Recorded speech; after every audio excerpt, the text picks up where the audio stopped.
та тэр хөлний хараа.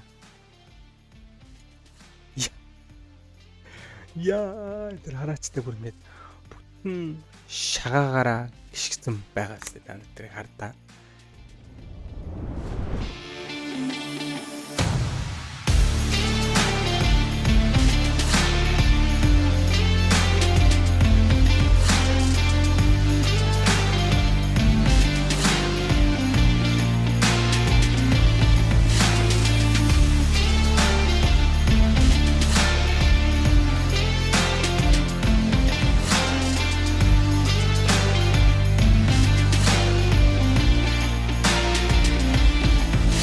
Өсөв за та бүхэнд энэ өдрийн мэндийг хүргэе. 5 сарын 18-нд бичлэг оруулах байсан боловч амтсангүй. За тэгээд нэг өдөр хойшлоо 5 сарын 19-нд ингээд Монголын үндэсний дэдлийн финалийн цувралын 4-р тоглолт болон одоо бишрэлт металл хасын хүлгүүдийн тоглолтыг бол өнөөдөр хэдүүлээ гоё яриад явъя гэж бодож байна. За тэрнээс өмнө юу байх вэ гэхээр мэдээж одоо хамгийн сүүлчийн саксны бичлэгэн дээр бол юу байсан бэ гэхээр BCL-ийн одоо манай бишрэлт металл болон хасын хүлгүүдийн тоглолтуудыг бол ярьсан байгаа. За тэгээд сүүлийнх нь 3 тоглолтыг нь бол одоо ярьж чадаагүй. За тэрийг хэдүүлээ ярьчээ. За бишрэлт металл бол Пелитатай тоглоод бол ингээд 82-92-оор хожигдсан байгаа. Тэгээд угаасаа хоцсон ч ямар ч нэмэргүй цаашаа угаасаа групп шатнаас ол гарах боломжгүй болсон байсан. За Бронксийн одоо хасын хүлгүүдийнхэн бол Adroid багийг 76-62-оор ингээд хоцсон байна. За 15-ных нь өдөр нь 88-80-аар бол одоо Hightech багийг бол ингээ буулгаж авсан баг. За тэгэхээр standings дээр одоо юу харагдах вэ гэхээр нэгээр гараад Пелитатай тоглоно. За Пелитатай тоглохын тоглолт бол Улаанбаатар хотод M банк аренад бол 30-ны өдөр байгаа хаа тий харъя да. Тийм ээ 30-ны өдөр байгаа. За энэ нөгөө талынхын тоглолт болох юм бол Pilot Kings New Taipei Kings гэдэг энэ хоёр баг бас одоо 30-ны өдөр Монголын одоо M банк аренад тоглох хуваартай 7 цагаас юм байна. За энэ болохоор бүр орой 10 цагаас гэсэн хуваартай. За тэгэхээр одоо Пелитатай хамгийн сүүлд манайх бол бишрэлт металл тоглолч одоо хожигдсон. За тэгээ бас Бронксийн бол ер нь хожиж тэгээд бас өшөө авалт хийхийг бол одоо миний зүгээс бол хүсэж байна. За тэгээд энэ ирчээрээ сайхан Бронксийн яваад одоо аврагын төлөө гарч ирээд бүр авраг авах юм бол бүр юу ч ярихгүй. За харин өчигдөр босон одоо тоглолт энэ биш. За бишрэлт металл болон хасын хүлгүүдийн цувралын 4-р тоглолт одоо 86-78-ийн харьцаатаагаар бишрэлт металл хожлыг авч чадсанаар тэд одоо цувралыг бол дахин эхлүүлж одоо рестарт хийж байгаа 2-2-ийн харьцаатай болсон.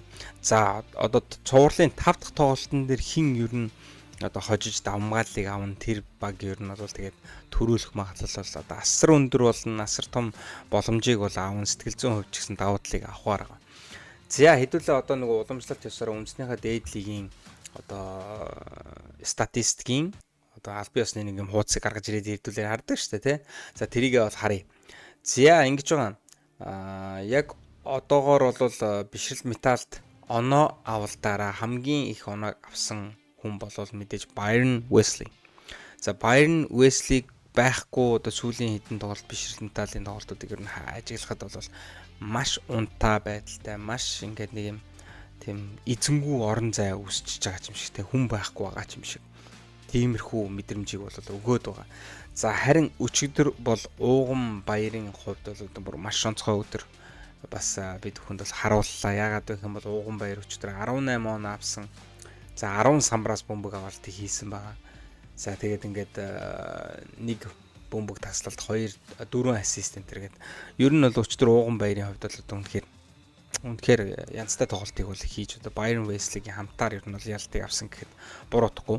За дөрөвдүгээрийн сүүлд бол бүр Ууган баярын одоо тоглоомнууд за тэр ухаалаг тоглолтууд бол ерөөсө багийг бол угаасаа тэргүүллийг бол баталгаажуулсан гэд хэлэхэд бол буруудахгүй.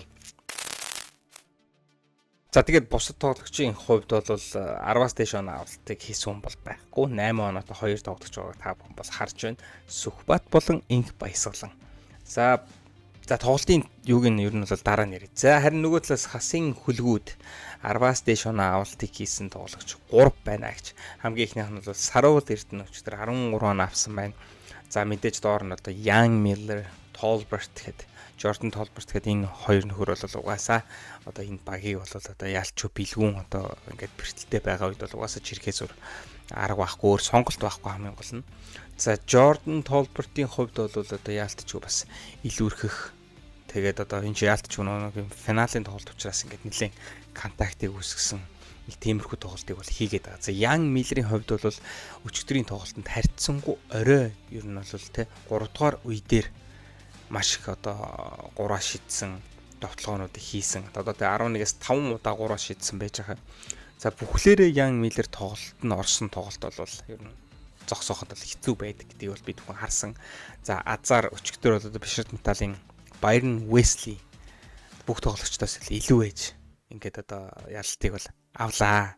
За ингээд хараад явж исэн чинь Jordan Tolbert өчтөр одоо 8 самбраас бөмбөг авалтыг бол хийсэн байна. За тэгээд ер нь бол 13 оноо гэдэг миний хувьд бол яг Jordan Tolbert-ийн хувьд бол хангалтгүй юм шиг стил ингээд хангалтгүй юм шиг санагдаад байгаа. Тэгээ энэ одоо энэ төвийн тоглогчийн байрлал дээр байгаа энэ том нөхөр одоо ингээд нэг 20 оноо авах юм бол яа хасын хөлгүүдийг бол барахгүй хаа. Гэвч Tolbert ерөөсө харах болгонд нэг 5-аас 13, 14, 15 ерөөсө маш бага оноог л ер нь авч байгаа. Тэгээд довтлогооны хувьд өөрөө одоо болохгүй байгаа ч юм уу те энэ ч бүхлэгдэн 4 үе тоглож байгаа шүү дээ. Тэгж яхад л 13 оноо авч явах жишээ нь. За яг зүгээр хасын хөлгүүдээс Tolbert-ийг нэг шүүмжлэх юм нь бол нэг тиймэрхүү байна. Энэ харьцангуй маш бага оноог авч байна. Одоо Byron Wesley ингээд хамгаалаад ч юм уу те самбраас бөмбөг авалтыг хийх үед Tolbert-ийн бүр маш итгэхгүй байж байгаа байхгүй. За уул нь бол үцрээд ах шиг байгаа. Гэхдээ тэгээд Byron Wesley-г л барж идэж чадахгүй шүү дээ. За хэдүүлээ нэг богинохон тоглолтын тухай ер нь бол товч ярьчих гэж бодож байна. За эхний нэгдүгээр үед дээр бол Бишрт Металлийнхан бол маш муу эхлэлийг бол тавьсан байгаа. За хасын хөлгүүд бол нэлээд онооны давмгаад явж исэн. За одоо яг эхний тэр нэгдүгээрийн эхний хагасыг харах юм бол 4-10 гэж байгаа. Маш харьцангуй бага оноотой тоглолтууд бол өчтөр явагдсан гэж хэлчихэд бол буруутахгүй нэгдүгээр үе дээр зөвхөн одоо 14, 18 оноо бол авсан байгаа. Сүүлийн нэгдүгээр үеийн сүүлийн 3 минут гэж яхад Бишрт Металл 4 оноотой л явж исэн. Тэр бүр арай гоос. Тэгээд харин яаж те одоо бас ингээд ийм 2 3 минутын дотор 10 оноог аваад 14 болгоод. За тэгэнгүүт 2 дугаар үе дээр нь бол ингээд араас хөөгөөд ингээд явсан л та 40 44 болоод.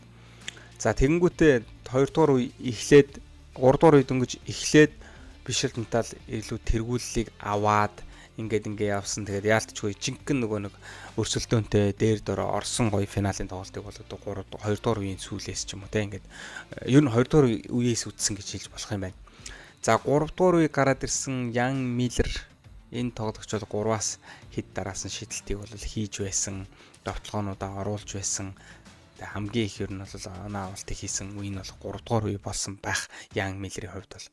За тэгээд харин 4 дугаар үе бол жинхэнэ одоо Byron Wesley болон Ууган Баяр нарын одоо үе болсон доо. Одоо Byron Wesley яг хэрэгтэй үед 3-аас шидэж онооны харьцааг улам баталгаажуулж холдуулах ч юм уу те. Ууган Баярын тэр самбраас бөмбөг авалтууд. Би нэг зүйлийг ерөөсө гайхаад байгаа. Хасын хөлгүүдийн одоо хамгаалтын самбар дээрээ өчтөр бүр үнэхээр олон бөмбөг алталтыг хийсэн.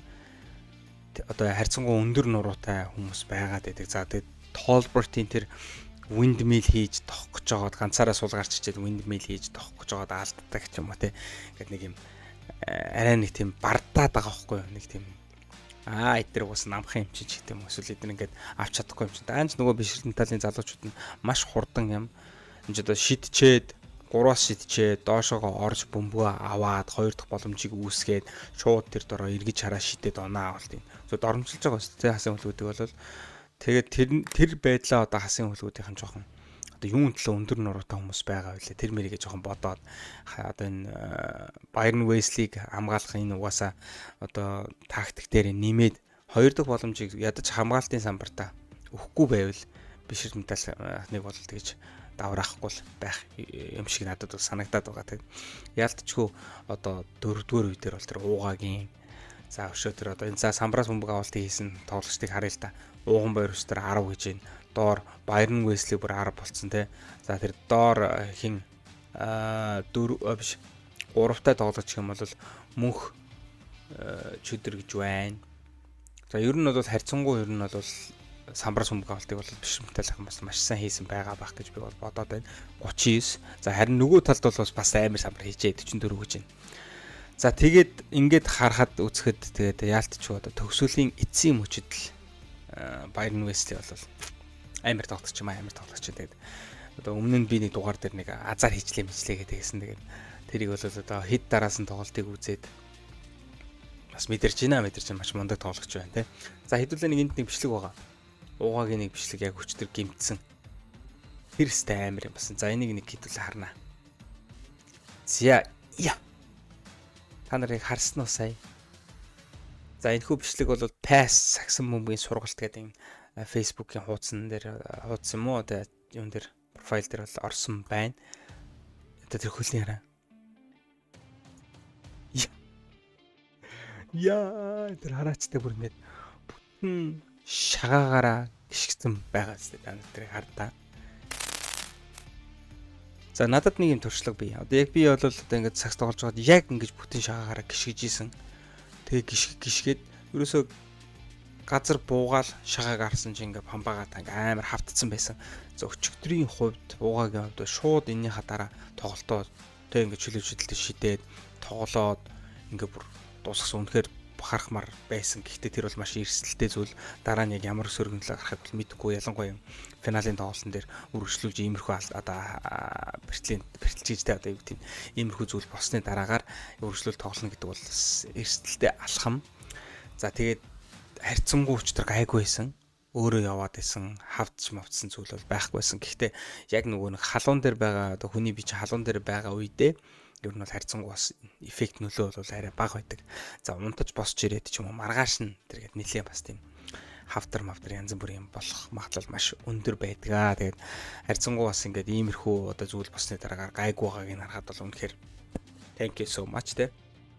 Бид бол маш азтай байлаа гэж бол би хэлмээр байна. Тэгээд одоо одоохондоо бол бишрэн талын зүгээс ямар нэгэн уугагийн одоо репорт төлөвч бол алга байна. За тэгээд өчтөр бол нэг иймэрхүү зүйл болсон азар бол харьцангуй гайгүй өнгөрөх боллоо. За харин өнөөдөр хэдүүлээ финалийн цувралын одоо 5 дахь тоглолтыг бол орой 7 цаг 10 минутаас бол үзнэ. За энэ хүү тоглолтоор бол угаасаа одоо хин нь хийм бэ, хин давуу тал авч, хин сэтгэл зүгээ арай нэг тэ сэтгэл зүйн одоо давуу талтай болох вэ гэдэг тоглолтыг бол хийх байгаа.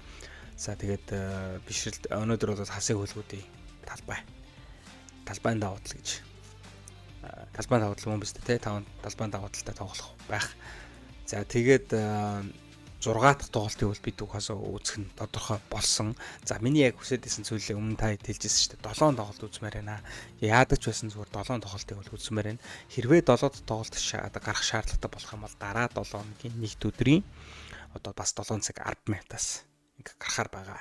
За тэгээд хэдүүлээ бас цувралынхаа 5 дахь тоглолтын дараагийн бичлэгээр ингээд уулзцай өнөөдрийнхээ богино бичлэгийг энэ хүрээд өндөрлүүлж гин гайс. Тэгээд дараагийнхаа бичлэгүүдийг заавал үзээрэй. Like and subscribe битэн мартаарай. Дараагийн дугаараас бай. See you.